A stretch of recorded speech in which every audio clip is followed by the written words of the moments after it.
श्री स्वामी समर्थ महाराज की जय। आध्यात्मिक मार्ग जो आहे श्री स्वामी समर्थ महाराजांचा, या आध्यात्मिक मार्गामध्ये पावला पावलावर धोके असतात, याची जाणीव सर्वांनाच असणे आवश्यक आहे। जेव्हा सर्वसामान्य माणूस त्याचं जीवन जगत असतो आणि ते जीवन जगत असताना त्याचा जेव्हा मृत्यूचा काळ जवळ येतो, तेव्हा त्याच्या मनामध्ये भय आणि आसक्तीची तीव्र इच्छा निर्माण झालेली असते आणि त्याचं जे मन आहे ते अनेक वासनांनी भरलेलं असतं। अशा वेळी जेव्हा त्याचा मृत्यू येतो तेव्हा त्याला प्रेत योनी प्राप्त होते।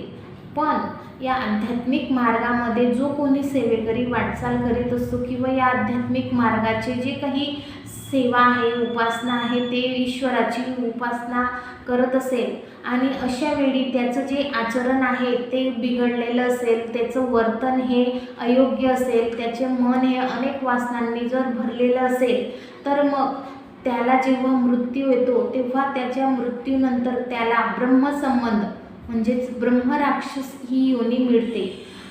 ईश्वराच्या उपासनेचा मार्ग जेव्हा ज्याने पत्करलेला असतो, असा ईश्वराचा मार्ग हा आध्यात्मिक मार्ग आहे। या मार्गामध्ये आल्यानंतर मार्गभ्रष्ट झालेल्या व्यक्तींनाच ही योनी मिळते आणि या नरकासमान योनीचं आयुष्य 100 वर्षापासून ते 2000 वर्षापर्यंत असते। स्वामी समर्थ महाराजांचा हा मार्ग ईश्वरी मार्ग आहे। या मार्गामध्ये जो कोणी सेवेकरी येतो, तो जर त्याने महाराजांची सेवा 2 वर्ष केली, 4 वर्ष केली, 10 वर्ष, 20 वर्ष केली आणि मध्येच तो मार्गभ्रष्ट झाला, तर मग त्याला मार्गभ्रष्ट व्हायला अनेक कारणं असतात, अनेक प्रकार असतात।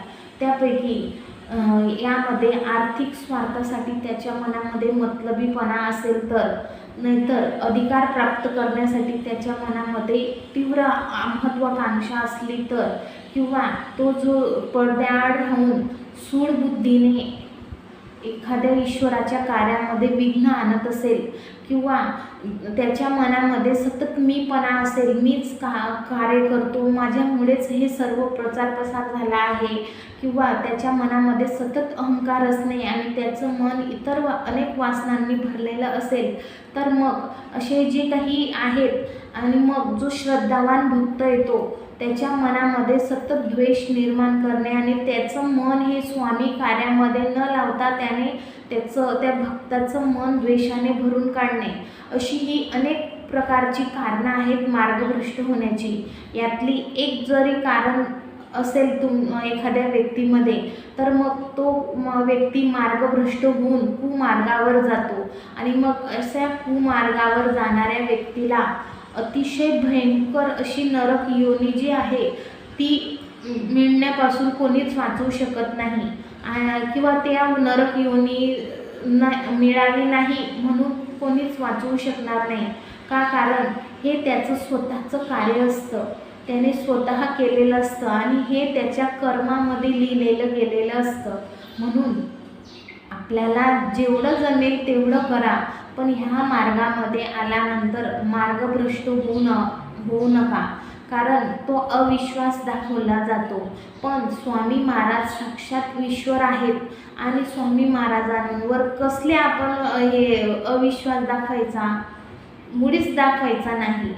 स्वामी महाराजांवर ज्यांचा पक्का विश्वास असेल त्यांना खरंच अनुभूती येईल आणि ही जी काही अशी कारणे आहेत ज्याच्या मनात येतील, खरंच तो मार्गभ्रष्ट होईल आणि त्याचं जीवन हे सर्व दुःखमय होईल, मग अड्यात ना तड्यात असा राहील। म्हणून आपण जो मार्ग अवलंबलेला आहे तो आध्यात्मिक मार्ग आहे। हळूहळू हळूहळू धीरे धीरे रे मना, धीरा धीरे रे प्रगती कर, ही जी काही म्हण असते त्याप्रमाणे जर आपण हळूहळू स्वामींचं नामस्मरण जरी केलं तरी आपल्याला स्वामी महाराज आपलं बोट पकडतात। पण तुम्ही हा मार्गामध्ये आल्यानंतर मार्गभ्रष्ट होऊ नका। पावला पावलावर या आध्यात्मिक मार्गामध्ये जरी धोके असले तरी महाराजांचं नाव जर आपल्या मुखात असेल तर ते धोकेसुद्धा पत्करण्याची क्षमता किंवा ती शक्ती स्वामी महाराज देत असतात आणि पावला पावलावर वाचवीत असतात। म्हणून या आध्यात्मिक मार्गामध्ये आल्यानंतर मार्गभ्रष्ट होऊ नका. मग माझा हा व्हिडिओ कसा वाटला कमेंट करून नक्की सांगा आणि माझ्या चॅनलला सबस्क्राईब करा. धन्यवाद.